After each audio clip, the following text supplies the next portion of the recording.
This week, I'm taking a look at a 2024 Subaru Imperza Sport Tech. Now, the Sport Tech is an exclusive package to Canada. The rest of the world, you're only going to see the RS package. But let's find out today if you really need the Sport package, or would you be okay if you just optioned the RS one. So as usual, I'm going to take you through exterior, interior, and then of course, I'll take you on a POV drive. So stay tuned for that, but let's get right into it. So starting off first, we have the nice front end of the Subaru Impreza. Hasn't changed that much over the years. A little bit of a facelift for the 2024 model, which I like. Nice daytime running LEDs with the main headlights that do have cornering. We've got some fog lights on the bottom there. I love this color. This color stands out above anything else. This is my favorite color of the Impreza that I think they've ever had, and I just hope it sticks around. All right, so let's quickly take a look at the engine. We are running 182 horsepower, 178 pound-feet of torque from a 2-liter direct injection Subaru Boxer engine. Now, I know the Boxer engine sounds cool, but it's not the fastest thing in the world. You'll see that later on in the video. And honestly, the worst part of the drivetrain is it is unfortunately powered by a CVT transmission. And I know a lot of you will not like that fact. So now we'll move on to the side profile where you can see how much of a hatchback it is. Again, all that fantastic color is so good. Here we're getting the aluminum finished wheels. For the Sport Tech package, the RS package, you would get these blacked out wheels. Either one looks fine, but I feel like the blue with these aluminum wheel finishes look really, really nice. We've got some one-touch unlock and locking features right here. It is a sensor, so don't know how well that's going to do in the winter, but it is there. You can see how much room you have just by almost looking at it from the outside. You have a ton of room in the back. You can already tell that before I even show it to you. Then we'll move quickly over to the back where we have these nice headlights, these nice Subaru headlights, I want to call them, because you really do see them a lot on Subarus. It is starting to rain a little bit right now, so that's actually cool. Kind of inclement weather car, right? So it's been inclement weather review. Let's go. So we got the Subaru badge here that says the symmetrical all-wheel drive, which is great. Impreza badge right there. There's no exhaust. That would have made it way better for me if they did add an exhaust somehow, but unfortunately they didn't. But we'll move on because there's nothing to do. There's no exhaust. It would look way better though. Anyways, we have some nice rear wipers here, and then we have a light right there. It's very nice. I'll open up the trunk so we can see that before we take a look at the interior. Plenty of space here. Got this little privacy guide that you can pull out. Got a little bit of room under the floor, not too much though. You have almost like these cup holder looking things here with some nice grocery hooks, which I like. I like the space back here. You can fold the seats down, have even more room. This is meant for an everyday car, and you can definitely see it right here. But with that being said, let's hop right into the interior. All right, so as usual, let's take a look first at the back of the 2024 Subaru Impreza. I can't believe this is my first 2024 vehicle. I'm taking a look at this here, but this is really cool. So let's get in here, close the door, and I'll show you what we're working with. So I've got plenty of leg room. I'm like about 5'11" for reference. So the fact that I can fit here, you know, knees and everything, and I've got some space here for my feet to go underneath. It's really, you know, it's just plain black here. There's not a lot of interior accents or details or anything nice to look at, but it is effective because the seats are pretty comfortable, a little bit firmer than what you'd expect when you actually take a look at them, but they are pretty comfortable. Nice view of the sunroof here. This is the thing that bothers me across the whole thing, is that I feel like this should be colored, especially in the Subaru Impreza's top trim. This little roof liner should be colored at least black or something other than just the default beige. I don't really like that very much. But for the price, okay, I guess you can kind of get away with it, Subaru there. Then we don't have any vents back here, which I could use them. I feel like I could use them back here. It would be nice to have them, but we don't. I don't know. I don't think it's going to matter in the winter, but in the summer it is a little bit hot back here. But then we move right on over. We have USB-C and USB normal. Little pocket storage here. Little pocket guy that comes down here. That is all very nice for the rear end of the Subaru Impreza. So let's hop up in the business end. Let's take a look up front. Alrighty, so now let's hop into the business end of the Subaru Impreza. So look, on the door here, I have the Harman Kardon speaker, which is very nice. There's no memory seat, so there's no setting for that. Again, we get like this black mixed with like this gloss black. I don't hate it. It's pretty simple. 2 automatic windows and your mirror controls are right there, but let's hop in and close the door. So the first thing you see when you hop in, you're greeted by the Subaru steering wheel. For some reason, I don't know what it is about it, I just really like the Subaru steering wheel. I like how it's very simple, have the logo right here. All the media controls are here, and then you have your cruise control over here, as well as your drive mode selector. I have a sport and an intelligent mode. That's it. You don't get any more than that, but keep things simple. Also, we have a nice little clicky heated steering button, which I like. You know, I love that heated steering stuff, so that's wonderful as well. Then we have a shift gear. We have some flappy paddles. Basically, we just have some paddles here. Personally, if they weren't there, I probably wouldn't have noticed them because they're so tiny. They're just so small right behind here, but they are there, so you can notice them. There's some like, dead buttons here, which don't look the greatest, but then we have an illumination control here. Then we have a mix of analog and digital gauge cluster. I don't hate it. I just feel like it does make things look a little bit dated. I don't mind the look though. It gives me what I want.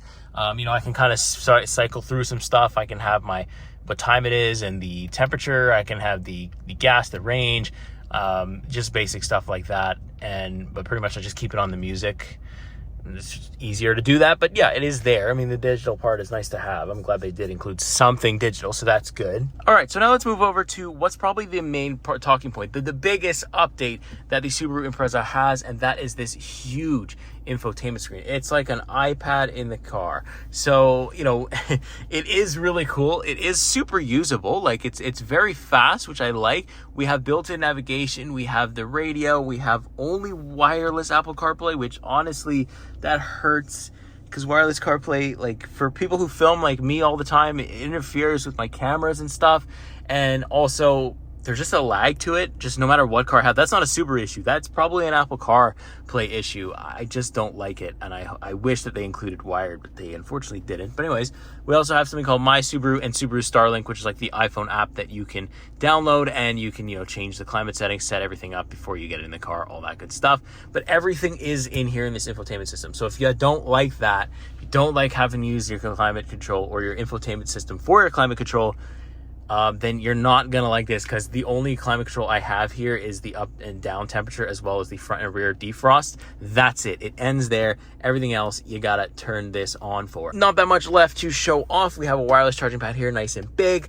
The gear selector here, there's no manual, so this is the only one you're gonna see in the Impreza 2024, but it does have a manual mode. Then we have these like nice little switches here for the heated seats, some nice cup holders here, a little bit of storage in that guy. Seats, again, nothing too special. There's like this kind of like nice little accent on them up front here.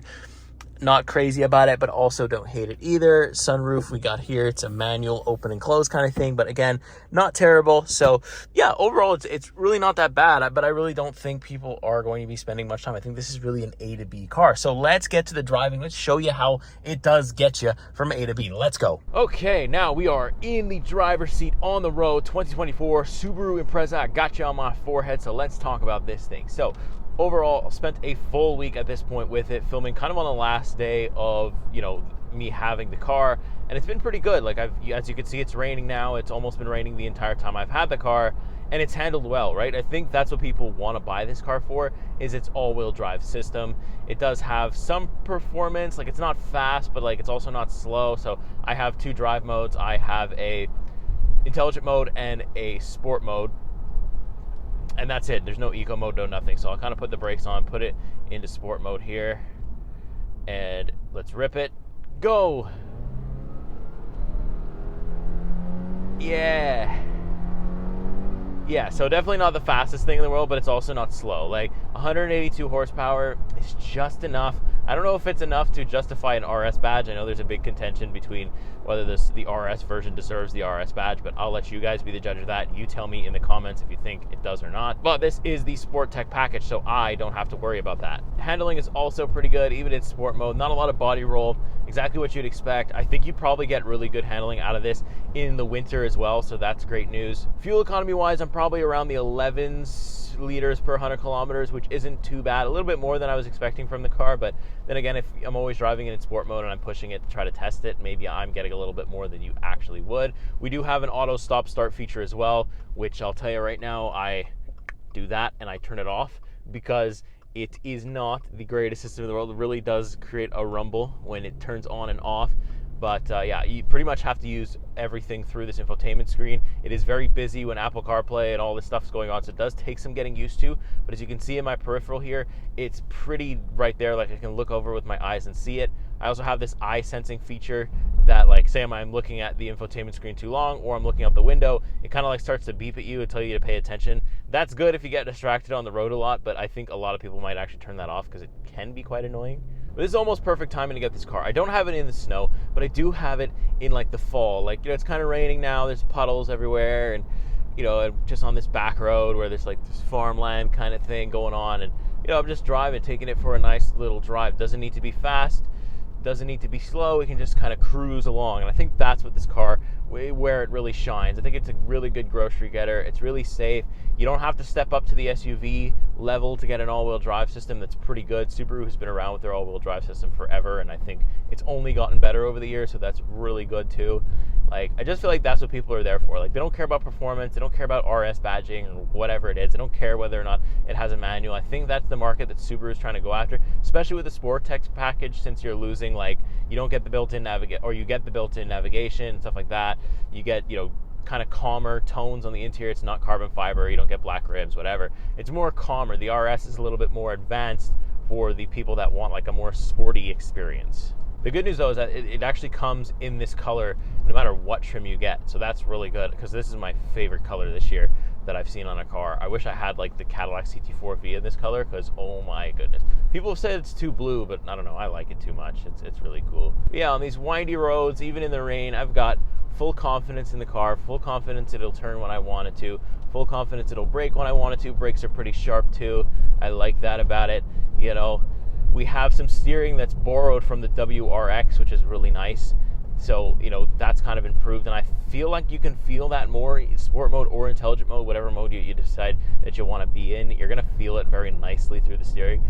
So that's really good news. So let's do some final thoughts for the 2024 Subaru Impreza. The first 2024 I've gotten to feature on the channel, and we're not even left 2023 yet, so that's pretty awesome. Thank you so much for all your support. I appreciate it more than you could know. But final thoughts are great handling, great all-wheel drive system, not fast but also not slow. Got all the features that you could want: heated seats, heated steering, dual zone automatic climate control, CarPlay.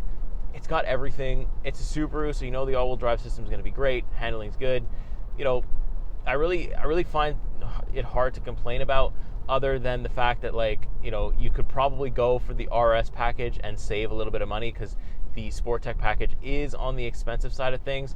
So it's like a little bit more expensive, but I feel like if you go with the RS, you'll probably get a little bit more bang for your buck, because this does hit an excellent price point. I really do think it does. It's really not really touching the 40s yet. I guess if you add the tax, it will, but it's pretty good nowadays when things are getting more and more expensive. You really want cars to stay in the cheap level, but offer you as much features as you can get. Maybe you're not getting the speed, but you are getting the interior creature comfort features, especially from this exclusive Sport Tech package if you really want it full beams. But again, RS package is there if you don't really want to spend too much money. So with that being said, I think I'll go ahead and get out of here. Make sure you like, subscribe, and if you want to help me out, make sure you watch another video. If you're interested to see what it's like to live with the 2024 Subaru Subaru Imperza Sport Tech, then you can check that out. That should be out shortly as well. If you're watching the review a little bit later on, then it definitely is out. If you want to see what it's like to get in every day and use it, I've filmed something for you there too, if you're interested in that. And yeah, that helps me out more than I can tell you. So with that being said, I will go ahead and get out of here. See you in the next car. See you in the next week.